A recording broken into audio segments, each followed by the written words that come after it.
Existem pelo menos 3 tipos de crise. O primeiro tipo de crise é a crise que eu provoco. Meus pecados, minhas escolhas erradas, coisas que eu coloco como prioridade que no fim me colocam dentro de uma crise. O segundo tipo de crise, e crises que eu enfrento, nem sempre são por pecados ou má escolhas minhas, mas também por pecado ou má escolha do outro. Provérbios 29:2 diz: quando o ímpio governa, o povo geme. E o terceiro tipo de crise, que eu acho que é o que mais assusta e que é menos falado, que é quando Deus nos coloca na crise. Porque também Deus é o Deus que tira da crise, mas Deus é o Deus que coloca a gente na crise. Deuteronômio capítulo 8, versículo 16, diz que no deserto te sustentou com maná, que seus pais não conheceram. Aí que entra o chocante do texto. Para te humilhar, para te provar, e no fim tem o conforto, para no fim te fazer bem.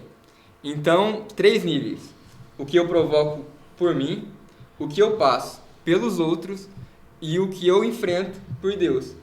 O que eu passo por mim é a mais fácil de ser evitada. A que eu enfrento pelos outros, nem sempre eu tenho domínio. Mas quando Deus nos coloca na crise, ninguém consegue fugir. Ninguém consegue escapar. Estou me lembrando aqui do salmista que disse: antes de ser afligido, eu andava errado. Uau. Mas agora eu guardo a tua lei. Muito bom. Tem também aquele texto que fala de Tiago 1,12, se não me engano: bem-aventurado o homem que suporta, né, o dia da sua aflição, o dia mau, porque depois de ser provado, aprovado. Então, a gente entende no contexto que a crise, em alguns momentos, ela chega para nos aprovar, né, nos modelar, nos moldar. Isso é muito forte. Porque ao invés de a gente já aplicar uma desistência, ao invés de perguntar a Deus por quê, acho que a pergunta correta seria para quê? Para quê? Né? Ao invés de ser por que Deus, mas para que Deus? Né? Que top, gente. Tá ficando bom, hein, galera? Tô falando, vale a pena, hein? E no fim, o para quê talvez seja o mesmo para quê que a resposta foi no capítulo de Deuteronômio. Para no fim te fazer bem. No fim. Porque às vezes a gente acha que Deus só pode fazer o bem nos dando, mas às vezes Ele está nos fazendo bem tirando. Às vezes a gente acha que Deus só pode nos fazer o bem nos curando, mas às vezes a gente tem que entender como Paulo. Esse espinho da carne não vai sair não. Caminha com a graça, né? Vai com a graça, porque é ela que vai sustentar, dar o conforto, alívio, enquanto a crise não passa. Porque todas as coisas cooperam para o bem dos que amam a Deus.